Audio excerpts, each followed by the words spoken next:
अस्सलामुअलैकुम, मैं हूं सैयद अकील। आप देख रहे हैं मेरे साथ परभनी। आज तक चलते हैं परभनी जिले की सबसे बड़ी और खास खबर के लिए। लोकसभा का बिगुल बज चुका है और परभनी लोकसभा में जिस तरह से यहां पर लोग काम करते हुए नजर आ रहे हैं, परभनी शहर के दरगाह रोड परिसर में भावी खासदार संजय बंडू जादव इनकी जाहिर सभा का आयोजन 19 अप्रैल 2024 को खासा बिल्डिंग के पीछे यहाँ पर किया गया है।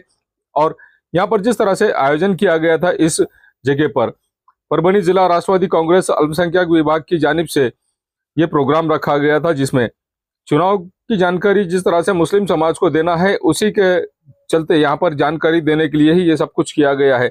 महाविकास आघाड़ी के लोगों ने वोट देने की अपील यहाँ पर सभी लोगों ने की है। जिस तरह से यहाँ पर शेख आसिफ की ओर से शाल और यहाँ पर हार डालकर स्वागत किया गया, सत्कार किया गया है। जो लोग यहाँ पर मौजूद थे उन तमाम लोगों का यहाँ पर सत्कार किया गया है, जिसमें खासदार फौजिया तहसीन खान, उसी के साथ में आमदार डॉक्टर राहुल पाटिल, विजयराव जी गव्हाणे, माजी आमदार विजयराव जी गव्हाणे, उसी के साथ में यूनुस सर, माजी नगर सेवक डॉक्टर विवेक जी नावंदर, अरविंद काका देशमुख, संबोधि अकादमी के भीमराव दादा हत्ती अंबिरे, उसी के साथ में पत्रकार परवेज हाशमी साहब, इनकी भी इस वक्त मौजूदगी थी।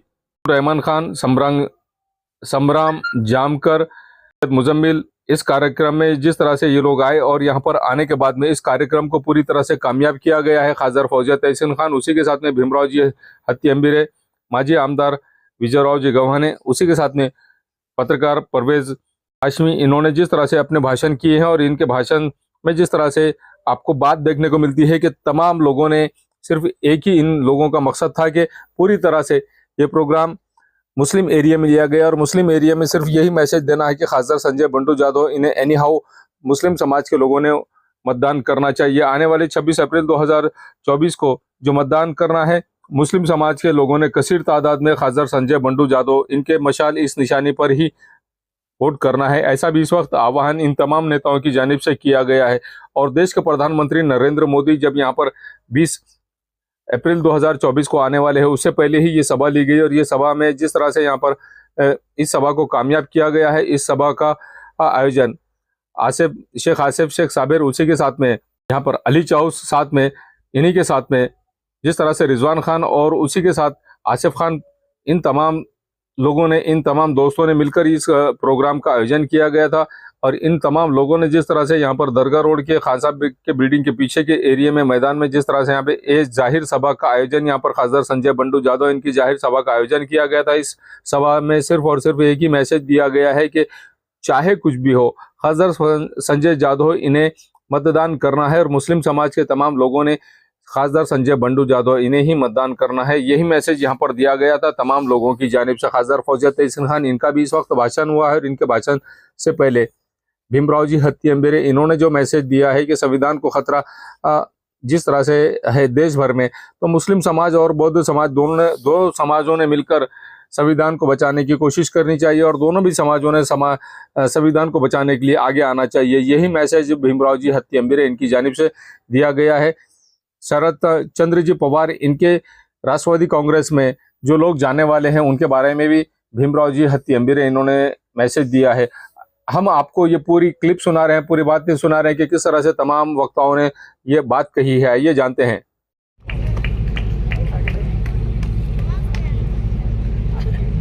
और अजय गव्हाणे साहब की दिलकोशी है। विजय गव्हाणे साहब को मांगूंगा।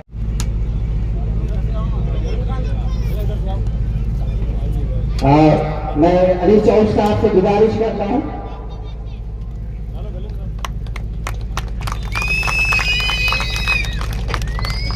तालियों की मंजूरी ना करें। आपको ये बताना है, ये फोटो जाएंगे कल सोशल मीडिया पे। अली चौस साहब से गुजारिश है।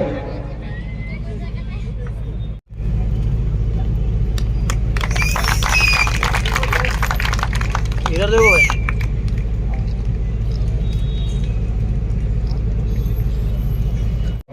खान साहिब बाकी राज्यसभा सांसद, दिगर छोटे छोटे खेड़े में चालू है, सोनपेट में चालू है, अभी पाथरी में चालू है। तो इसलिए खुसूसी मेहमान वहाँ से परभनी के लिए निकल चुके हैं और परभनी की आन बान शान फौजिया खान मैडम बस चंद सेकंड में आपके पास में प्रेजेंट होंगे। दोस्तों, हमने कई इलेक्शंस देखे हैं। जो मेरे बुजुर्ग सामने बैठे हुए, इन्होंने कई एक इलेक्शन को और दे चुके हैं, लेकिन आज जो हमारी इलेक्शन की कैंपेनिंग है उसके अंदर एक बहुत बड़ा मकसद है।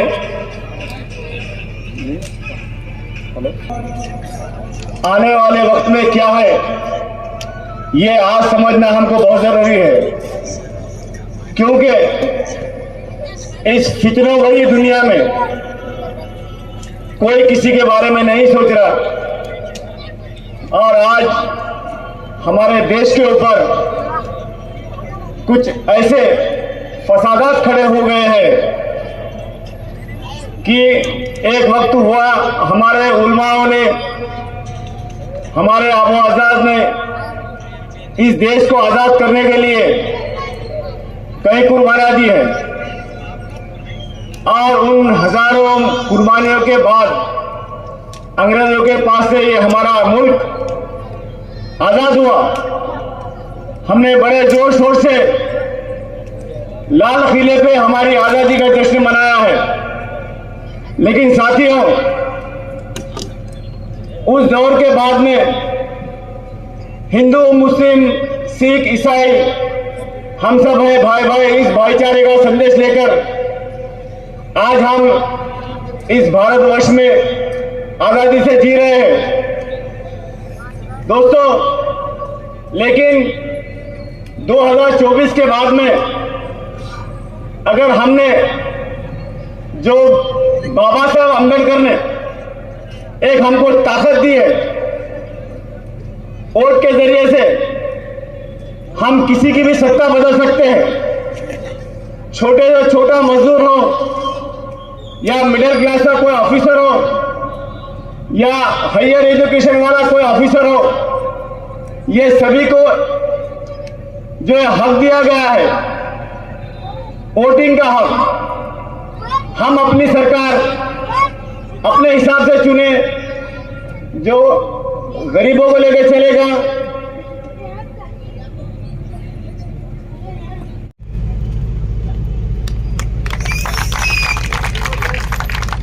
इधर देखो।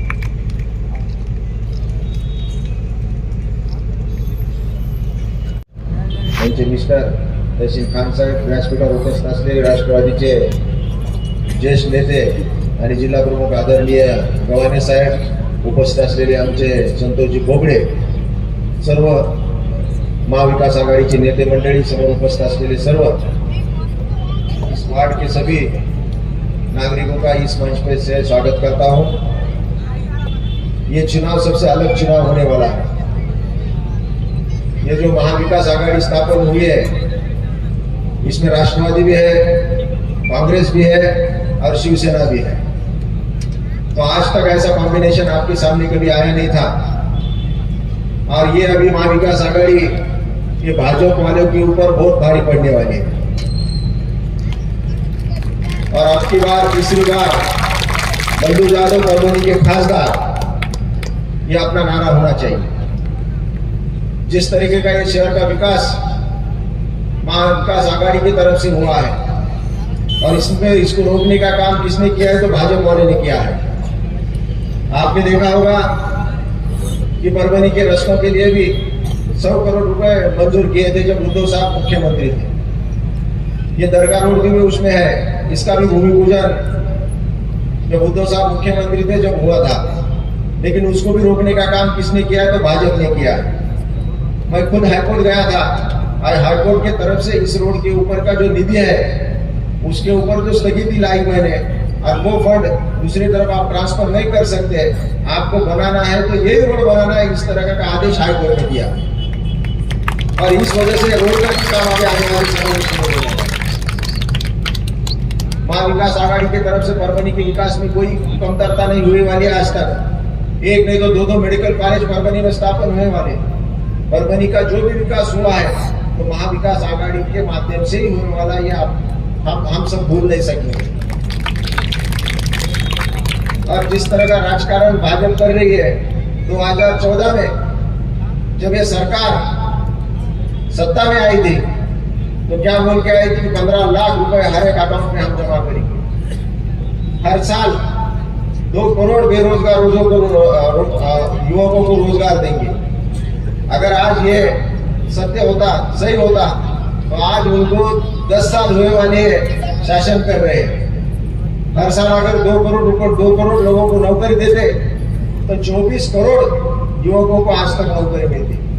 लेकिन 24 करोड़ में 24 लोगों को भी रोजगार आज तक उपलब्ध कर नहीं पाए। झूठ बोल के सत्ता पे आई वाली सरकार है, और अगर इसको घर को भेजना है तो ये जो महाविकास आघाड़ी की ताकत आई वाली है, ये एक में अपने सामने पर्याय है जो भाजपा को घर भेज सकती है। इसलिए मैं आप सबसे विनती करता हूं कि आने वाले 24 तारीख 26 को अपने को ज्यादा से ज्यादा करके जो मशाल अपना सिंबल है इसके ऊपर मतदान करना है। ये परभनी का अपने को विकास करना है, तो हमें अगर विकास करना है तो इस मशाल को अपने को भूल के नहीं चलेगा। तो आने वाले 26 को ज्यादा से ज्यादा लोगों ने अगर इसके ऊपर मतदान करते हैं तो ये सीट आज ही 2 लाख मतों के फर्क से निकल चुकी है। सिर्फ ज्यादा से ज्यादा लीड अपने को उद्धव साहब को बताना है कि परभनी आपके पीछे है। इस तरह का अगर संदेश पूरे महाराष्ट्र को देना है, पूरे देश को देना है, तो ज्यादा से ज्यादा मतदान करके सम्मानीय हमारे खासदार साहब जो तीसरी बार इस विधान लोकसभा में खड़े हैं उनको चुन के देना है। इतनी बात मैं करता हूँ। आप इतने बड़े पैमाने पर यहाँ पे उपस्थित है, आपका बहुत बहुत धन्यवाद व्यक्त करता हूँ और मेरे 2 लफ्ज खत्म करता हूँ। जय हिंद, जय महाराष्ट्र।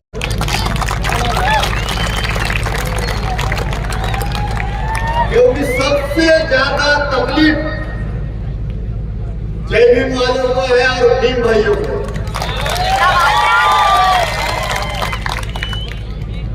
मेरे कार्यकर्ता मुझे बोल रहे थे बंडू ने हमको ऐसा किया, बंडू ने हमको वैसा किया। बंडू का अपना झगड़ा, गांव का झगड़ा है। ये चुनाव दिल्ली का तख्त बदलने वाला है। बंडू से बाबू कभी भी नहीं निपट लेंगे। बहुत बड़ी बात नहीं है बंडू से निपट लेंगे, वो अपना आदमी है। वो एक अलग पार्टी में थे, तब मुसलमानों के जय भीम के विरोध में उनका काम था।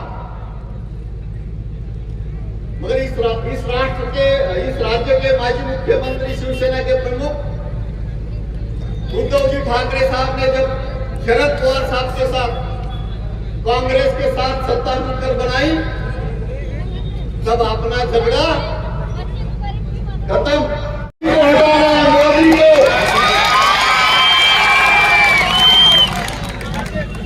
और परभनी की जो आवाम है, परभनी की जनता है, उसको जून महीने में मोदी ने देखना चाहिए कि मेरी सभा होने के बावजूद जानकर हार गया। मोदी भी जानकर को नहीं बचा सका। ये अपने को देखना है भाइयों।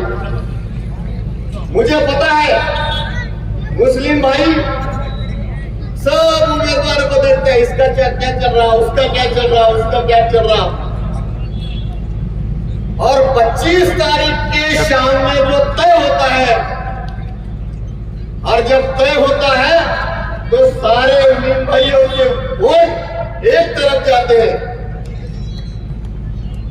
मुझे पता है गए साल आलमगीर खान वंचित से खड़े थे, मगर जय भीम वाले ने सारे ने वोट दिए, मगर आपने आलमगीर खान को छोड़ इसलिए दिया कि आपको हराना था मोदी को।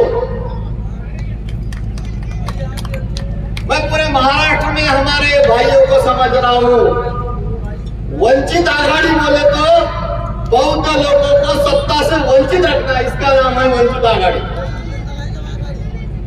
4 बार चुनाव में बाबा साहेब आंबेडकर जीत नहीं सके। मैं परसों एक सभा में बोला, आप सब क्रिकेट जानते हैं ना, क्रिकेट में मैच फिक्सिंग होता है, पता है? जीतने के लिए मिलते हैं 1 करोड़। बंडू आपने संतोष गोगड़े साहब ने महाराष्ट्र क्रिकेट एसोसिएशन में जीतने को मिलते हैं 1 कोटी 1 करोड़।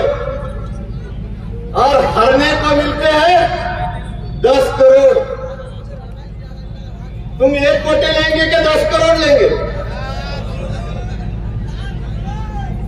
इसलिए 15 जगह दो, 20 जगह दो। शरद पवार साहब जैसा इतना बड़ा आदमी, 4 बार इस राज्य का मुख्यमंत्री बनने वाला, राज्य के गांव-गांव में संगठन रहने वाला आदमी 10 जगह लेके बैठे सिर्फ इसलिए लेके बैठे कि महाविकास आघाड़ी में झगड़ा नहीं होना, जगह कम ज्यादा मिले वो नहीं होना, सब मिलके अपना एक ही है कि आपने को मोदी को हराना है। इतना बड़ा आदमी कम सीटों में लड़ता है और हमारे जो नेता है वही उनके कार्यकर्ता बोलते कि 12 जगह आप मांगे तो 12 उम्मीदवार तो भी है क्या आपके पास खड़ा करने के लिए। तो मैं अभी लग गया हूं, पूरे लोकसभा मतदार संघ में हमारे कार्यकर्ता जा रहे हैं। कल की शरद पवार साहब की सभा में एक सिद्धार्थ जी भराड़े सामाजिक न्याय विभाग में अजित पवार गढ़ के जिला अध्यक्ष थे, उनके आठों तालुका अध्यक्ष शहर अध्यक्ष के साथ कल वो शरद पवार के साथ के हाथ से शरद चंद्र जी पवार गढ़ में आने वाले और तुतारी बजाने वाले और 18% वंचित आघाड़ी के पदाधिकारी आज मेरी उनके साथ चर्चा है। 40% पदाधिकारी आके चले गए, वो भी 80% परभणी जिले के वंचित आघाड़ी के पदाधिकारी कल शरद पवार साहब के साथ में राष्ट्रवादी शरद चंद्र कांग्रेस में प्रवेश लेने वाले हैं। मैं आपका ज्यादा वक्त नहीं लगता हूं दोस्तों, आज आधी खुर्चा खाली है दरगाह रोड में। दरगाह रोड पूरा मेरा मीम भाइयों से भरा है, कुर्सियों पे नहीं बैठे, दूर दूर से देख रहे क्या हो रहा। ये मुसलमान जो भी हमेशा दूर दूर से देखते, इसलिए बोबड़े साहब तुम मलिदा खाते, हम दूर दूर से बैठे। पटेल लोग मलिदा खाते, आपने दूर दूर नहीं बैठना, आपने कोई में घुसना है और घुस के अपना अपना हिस्सा लेना है। तो इस देश में संविधान रहेगा कि नहीं रहेगा, आरक्षण रहेगा कि नहीं रहेगा। अभी मोदी जी ने उनका जो एजेंडा था 370, 3 तलाक, राम मंदिर, ये सारा एजेंडा पूरा हो गया है। अभी इनका ये 5 साल में यही एजेंडा है कि इस बाबा साहब ने लिखे वाला संविधान खत्म करना। तो संविधान बचाने की सबसे बड़ी जिम्मेदारी जय भीम की और भीम की है। तो संविधान बचाने के लिए आप भाइयों 25 तारीख को बंडू जादव साहब को दिल्ली भेजिए। इतना बोलकर मैं मेरा भाषण खत्म करता हूँ। जय हिंद, जय भीम, जय भारत। वेळेच्या अभावी फक्त 2च गोष्टी तुम्हाला सांगतोय की परभणीची ही निवडणूक आज आपली वेगळी आहे।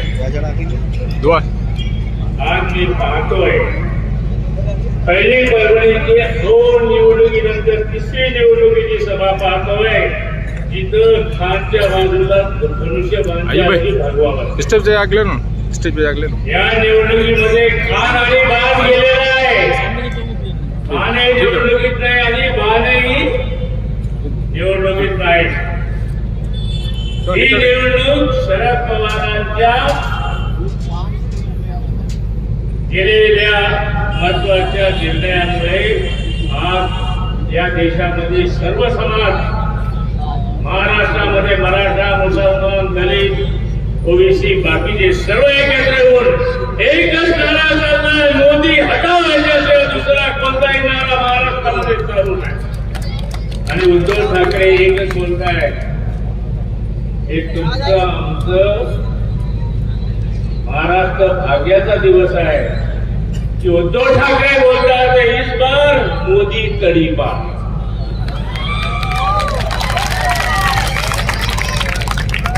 म्हणून आता हिंदू मुसलमानाची लढाई होत नाही। शरद पवारांनी उभा केलेली आघाडी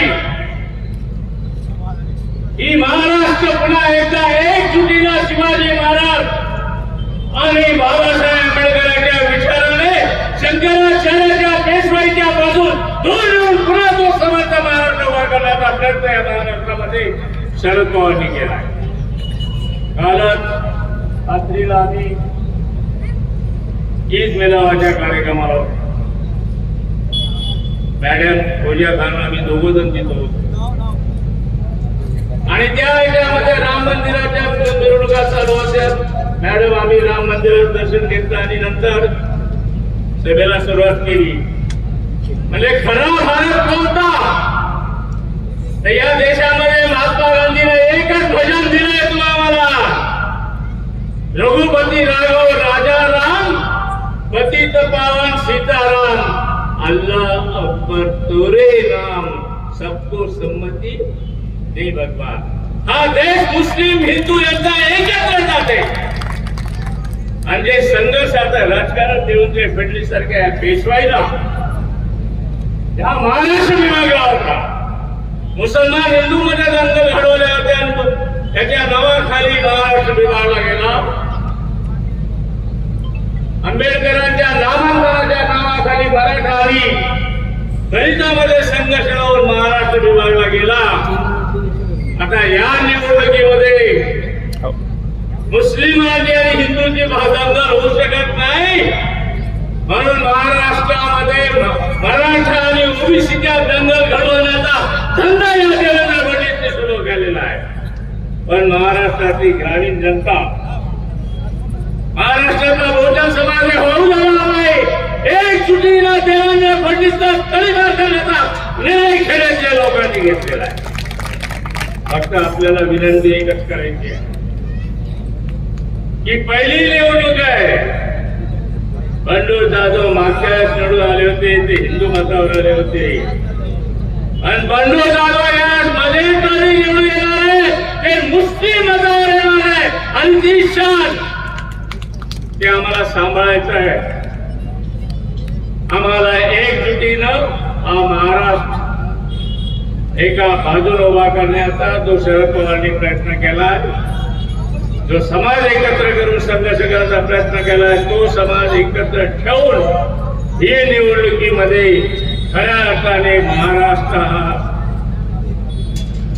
धर्मांतरामध्ये भांडण करणारा नाही तर धर्माच्या एकजुटीवर उभा राहणारा कणखर राष्ट्र आहे. हे सिद्ध करण्याकरता आपण मतदानाकरता पुढे जा आणि जास्तीत जास्त मतं करून बंडू जाधव यांना निवडून आणा एवढीच विनंती करून मी माझं भाषण संपूर्ण अपने फैसला करूंगा. अभी विजय गवाने साहब ने जो कहा कि खान और खान की लड़ाई नहीं है, बिल्कुल सही है. अब खान के हाथ में मशाल आ गई है और वो मशाल के जरिए मोदी की जो लंका है वो जलाने का काम किया जाएगा. मोदी की लंका को मशाल के जरिए जलाने का काम करेगा. अब ये अभी हमने देखे कि हमारे मोदी साहब ने जो झूठे वादे किए और झूठे बहकावे में आकर हमारे पूरे मुल्क में एक झूठे एक तरफ है, एक सच्चे एक तरफ. इस तरफ से मैं सिर्फ चंद अशार कहूंगा कि झूठों ने झूठों से कहा है सच बोलो, झूठों ने झूठों से कहा है सच बोलो, सरकारी ऐलान हुआ है सच बोलो. बीजेपी में झूठों की एक मंडी है, बीजेपी में झूठों की एक मंडी है और दरवाजे पर बोर्ड लिखा है सच बोलो, और दरवाजे पर बोर्ड लिखा है सच बोलो.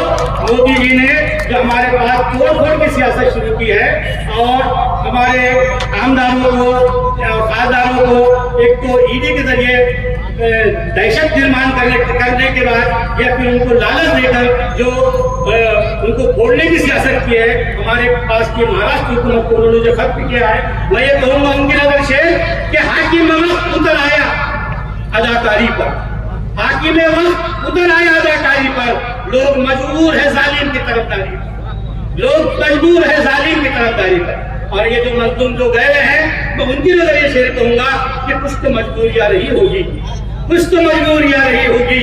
यूं कोई बेवफा नहीं होता, यूं कोई बेवफा नहीं होता. ये बेवफा जो लोग हैं जो हमको नजर आ रहे हैं, मुझे उम्मीद है कि अंदरूनी तौर पर वो बंडू जाधव का प्रचार करेंगे और बंडू जाधव को कामयाब करने की कोशिश करेंगे. अभी 26 तारीख को इलेक्शन होने वाला है. उस तरफ से कहूंगा कि आंधिया मगरूर दोस्तों को पटक जाएगी, आंधिया मगरूर दोस्तों को पटक जाएगी. बस वही शाख बचेगी जो लचक जाएगी और लचक जाने की जो जो शाख है वो इंडिया गठबंधन है। इंशाल्लाह इंडिया गठबंधन कामयाब। शुक्रिया।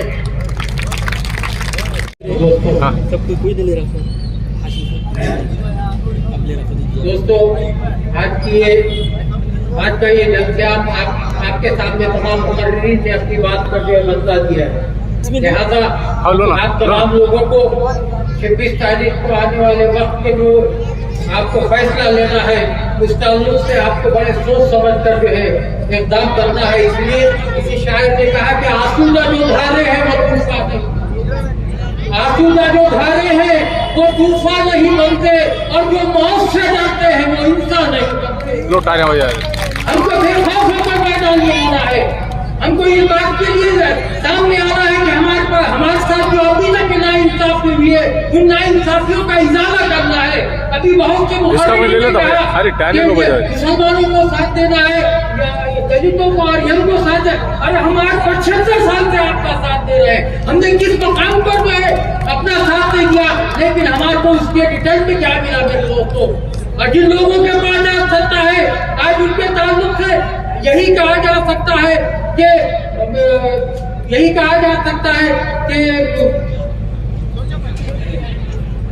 वो जिसके पास अमानत है जिंदगी मेरी, वो जिसके पास अमानत है जिंदगी मेरी, उसी के हाथ में खंजर है क्या किया जाए।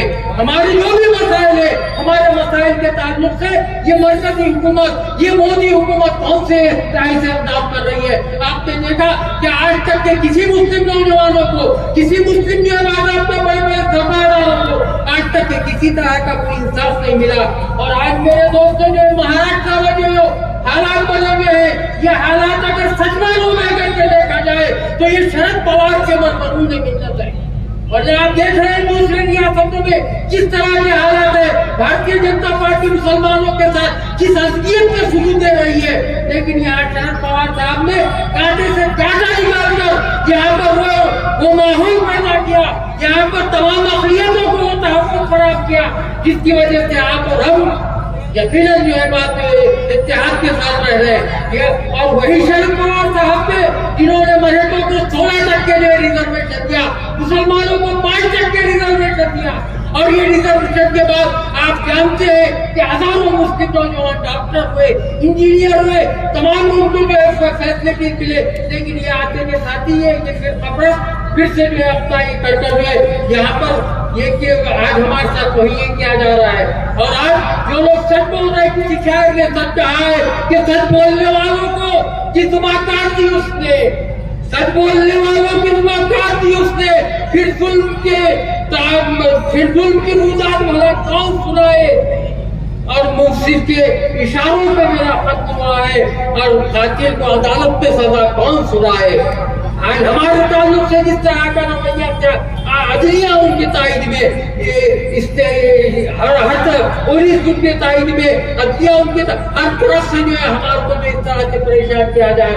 लिहाजा मेरे दोस्तों, अपनी बात ज्यादा न कहते हुए मोहतरमा फौजिया मैडम साहब यहाँ पर तशरीफ फरमाए, उन्हें तकरीर करना चाहती है। लिहाजा आपसे मेरी यही गुजारिश रहेगी। आप देखते हैं कि जो है इंतखाबी निशान की बड़ी अहमियत होती है, आप इंतखाबी निशान की बड़ी अहमियत होती है। यहाँ पर जो इंतखाबी निशानात अभी तक के जो चलते रहे, वो इंतखाबी निशान यानी तीर कमान नहीं है, घड़ी नहीं है। लिहाजा ये नए इंतखाबी निशान आए। अब हमारे जो बंदोबस्त का इंतखाबी निशान है मशाल है, और सामने वाले का इंतखाबी निशान सीटी है।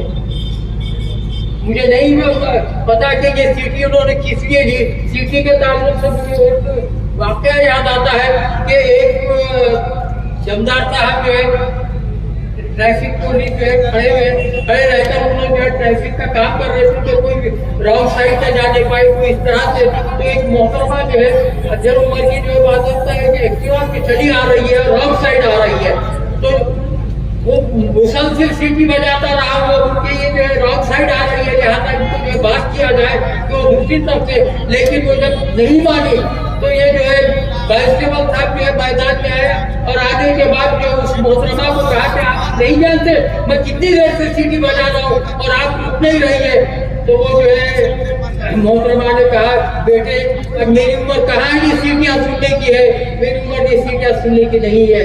लिहाजा अब खवातीन ये सीटियों को जो भुला चुके हैं या सीटियों को पसंद नहीं कर रहे हैं। और उसी तरह आपने देखा होगा अपने घरों में जो है अगर कोई नौजवान बच्चा या कोई जो बच्चा सीटी बजाए तो उस वक्त में वो वालदेन उसकी जो मजम्मत करते हैं, उसको बात करते हैं और ये कहते हैं कि आवारगी जो आवारा हो गया क्या।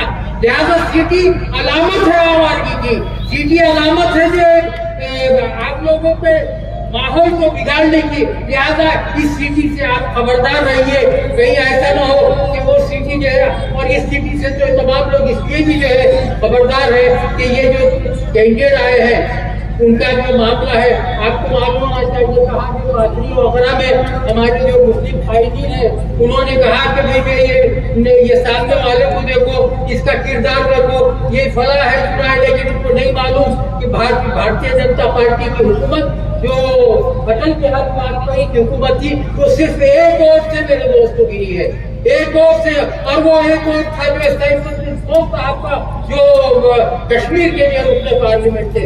अगरचे हम इनको वोट देते हैं, अगर कोई गलती से इनको वोट जाता है तो मेरे दोस्तों आने वाले वक्तों में हमारी नई नस्लें आपको माफ करने वाली नहीं कि ऐसे लोगों को आपने वोट दिया जो मुसलमानों के दुश्मन रहे, मुसलमानों के अक़लियतों के मफादात को नुकसान पहुंचाया, मुस्लिम नौजवानों को नुकसान पहुंचाया, इस मुल्क का फसादात के जरिए हमारे घरों बार उजाड़ दिए गए, जीसीटी के जरिए से बिना किसी उजर के लिए तमाम की बिल्डिंगें तोड़ दी गई।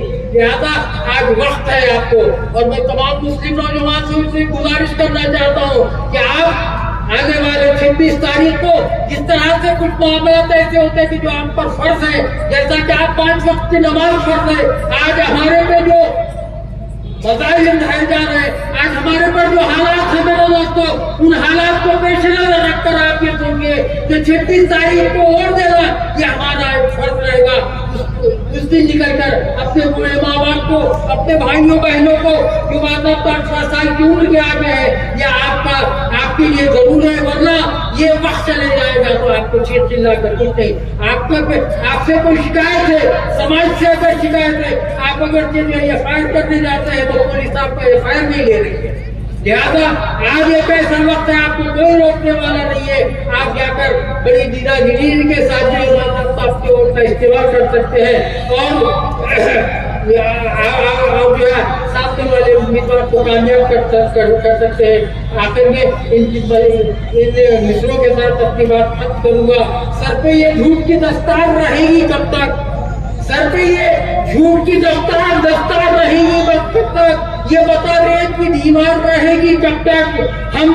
हमने फिरौन को, शैतान को मिटते देखा, अब देखते हैं कि तेरी सरकार रहेगी कब तक। मेरे दोस्तों आप तमाम लोगों का ज्यादा वक्त दे लेते, बहुत तबीयत तो चाह रही है कुछ और बात रखे, लेकिन फौजिया मैडम साहब यहाँ पर तशरीफ फरमा है, उनसे गुजारिश मैं करूँगा। लिहाजा आप लोगों को इतना ही कहूँगा कि इनके बातों हमारे जो मुस्लिम कायदीन, जो फिके हुए कायदीन है, जो ऐसे भले पर आपको कह रहे हैं कि बाज़ाब्ता इनको वोट देना। लिहाजा मैं आप तमाम लोगों से गुजारिश करना चाहता हूँ, हसीन साहब के नक्शो निगाह खूब सही, हसीन साहब के नक्शो निगाह खूब सही, नजर जहर पे रख, उसके खुशनुमा बदन पे ले जा। साहब बहुत खुशनुमा होता है, अच्छे दिखने को लगते हैं, लेकिन उसका जहर मेरे दोस्तों आपकी जान ले सकता है। लिहाजा आपको उस पर नजर रखकर ये सामने जो लोग हैं, ये सांप की खतलत के, सांप की फितरत के लोग हैं, मोदी हो या उसके खड़े किए हुए लोग। लिहाजा आपको अपने मशाल को देकर कामयाब बनाना, इतना ही कहकर मैं आप लोगों से इस इलेक्शन के चुनाव की सभा के लिए यहाँ पर स्टेज पर हाज़रीन मौजूद हैं। उनमें है हमारे विजय गावाने साहब, हफ्ती अमीरे साहब, तहसीन खान साहब, परवेज हाशमी साहब, संतोष बोबड़े जी, नंबर साहब, अंकुश कछवे जी और इस तरह के सभी, मैं नहीं लूंगी सबके नाम लेकर, लेकिन जो मेरे सामने हैं मुझे देखकर बहुत खुशी हो रही है कि ये नौजवान मुझे नजर आ रहे हैं सामने। नौजवानों की ताकत कुछ भी कर सकती है, बड़े बड़े रेवोल्यूशन ला सकते हैं। और इसीलिए ये आज की सभा में नौजवानों को देखकर मुझे बहुत अच्छा लग रहा है। इस मुल्क में जो अब इलेक्शन हो रहे हैं लोकसभा के, इस बार जो इलेक्शन हो रहे हैं, जो चुनाव हो रहे हैं, ये हमेशा जैसे चुनाव नहीं। इस बार का चुनाव उम्मीदवार हमारे हैं संजय जादव जी। 26 तारीख को हमको उनको वोट देना है। ये मैं आप लोगों से गुजारिश करने तो आई हूँ, मशाल उनकी निशानी है। लेकिन आपको ये भी बताने आई हूँ कि ये चुनाव किसी उम्मीदवार का चुनाव नहीं है, किसी एक उम्मीदवार का ये चुनाव नहीं है, किसी एक पार्टी का भी ये चुनाव नहीं है। ये चुनाव उस गठबंधन का चुनाव है जो ताकत से खड़ी हो गई है अपने मुल्क के 140 करोड़ जनता के लिए, एक हुकुमशाह के खिलाफ, एक डिक्टेटर के खिलाफ।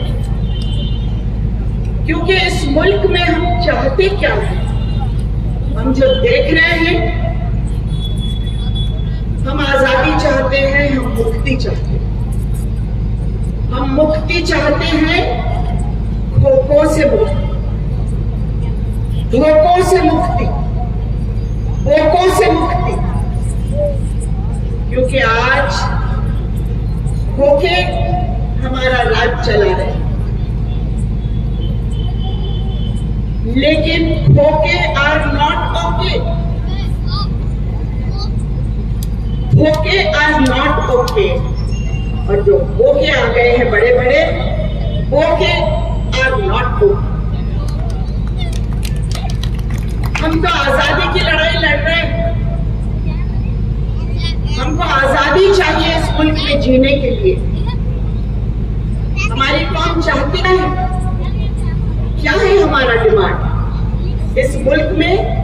हमारा डिमांड इतना ही है कि हम अमन से रह सकें, हमें रोजगार मिले और हमको अब जो भी चीजें हैं वो सस्ते मिले, महंगाई इतना ना भड़के कि हम फिर खाने पीने के लाले पर पड़ जाए।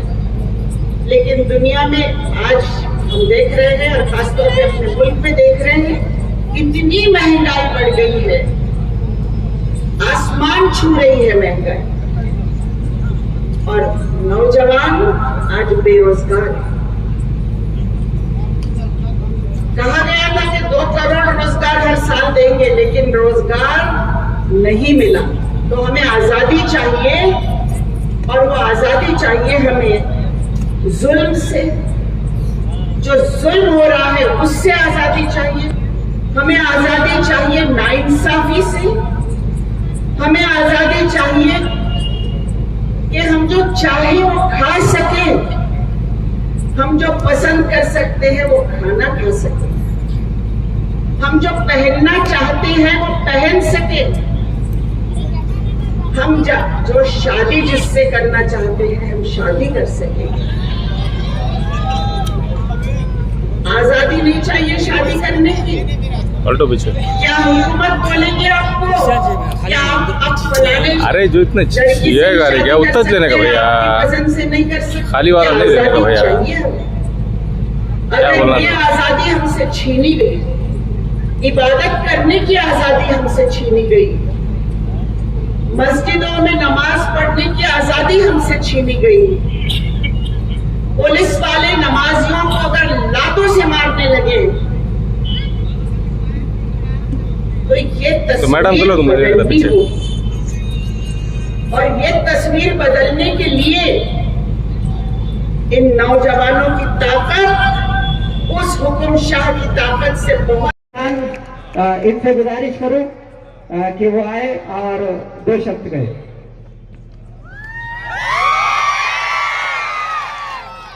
सभी मेरे भाइयों को अस्सलाम वालेकुम। आप लोग यहाँ पर आए, आपका तहे दिल से शुक्रिया। और मैं कहना चाहूँगा इस दरगाह रोड के पूरे मुसलमानों से कि आने वाले 26 तारीख को हमें श्री बंडू यादव को चुना कर लाना है। और विशाल जनसभा आज हाफिज भाई ने इस मोहल्ले में एक दरगाह रोड पर सजाई है, तो इस बारे में कुछ बताएं। अस्सलाम वालेकुम। मैं शुक्रिया अदा करता हूँ आपका, आप सभी का तहे दिल से। और मैं शुक्रगुजार हूँ डॉक्टर राहुल पाटिल आमदार साहब का भी, और डॉक्टर फौजिया खान मैडम का भी शुक्रगुजार हूँ। आने वाली 26 तारीख को अपना कीमती वोट जो है तो किसी की बहकाव में आके कहीं भी नहीं दबाना है, अपना वोट मशाल को देना है। खासदार साहब यहाँ आने वाले थे पर वो दौरे पे थे, 10 बजे तक की टाइमिंग है इसलिए नहीं आ सके। चलो शुक्रिया। दरगाह रोड पर जो सभा ली गई थी वो सभा जो है तो खासदार संजय बंडू यादव इनकी जाहिर सभा थी, पर किसी कारण से उनका जो है तो नहीं आना हुआ। अब वो पता नहीं कारण क्या है पर नहीं आना हुआ। यहाँ पर जो है तो राहुल पाटिल साहब आमदार, डॉक्टर फौजिया खान और विजय गवाने ये लोग मौजूद थे। इसका कारण ये था कि हमें बीजेपी को जो है तो हराना है, ये काम करना है शिवसेना का। दरगाह रोड की आवाम का किस तरह से शुक्रिया अदा करेंगे, जहां दरगाह रोड के तमाम लोगों ने आकर आपको यहां पर रिस्पांस दिया है, तमाम वोटर्स यहां पर दिखे यहाँ पर। मैं जो है तो तहे दिल से शुक्रिया अदा करना चाहूँगा मेरे भाई रिजवान खान का, अली चौस का, आसिफ खान का, मोइन खान का। ये जो लोग आए थे ये एक भी मैं नहीं बुलाया था, ये सब इन लोगों की मेहनत है, ये सब इन लोगों की मेहनत है। और ये जो जनसभा कामयाब हुई ये सब इनका नतीजा है। और हम चाहते हैं कि यहाँ का जो है विकास होना चाहिए यहाँ का। और दूसरी बात, नदीम जामकर दरगाह रोड के, इन्होंने भी जो है तो बहुत तादाद में जो है तो यहाँ पे लोगों को लाए, इनका मैं तहे दिल से शुक्रिया अदा करता हूँ। ये न्यूज कवर की हमारे परभणी आज तक के कार्यकारी संपादक बाबरुद्दीन सिद्दीकी, 24/7 माझा महाराष्ट्र न्यूज चैनल के कार्यकारी संपादक Sattar Khan Pathan, the fact today के कार्यकारी संपादक सलीम खान और जुल्फुजर, परभणी टुडे के कार्यकारी संपादक सैयद आयान, परभणी आज तक के मराठवाड़ा ब्यूरो चीफ सोहेल तांबोली, 24/7 माझा महाराष्ट्र न्यूज चैनल के मराठवाड़ा ब्यूरो चीफ फिरोज खान पठान, परभणी आज तक के जिला प्रतिनिधि सैयद मोबिन सैयद इस्माइल, परभणी आज तक के परभणी शहर प्रतिनिधि शेख सदाम शेख निजाम, 24/7 माझा महाराष्ट्र न्यूज चैनल के परभणी जिला प्रतिनिधि शमीम खान पठान, इन्होंने मिलकर, और इन्हीं के साथ में महबूब खान पठान, इन्होंने मिलकर ये मेरे साथ परभणी आज तक। सब्सक्राइब करने के बाद बेल आइकन का, इसी के साथ आप हमारे चैनल को लाइक करें, शेयर करें और कमेंट करना ना। ट्विटर, इंस्टाग्राम, टेलीग्राम कर सकते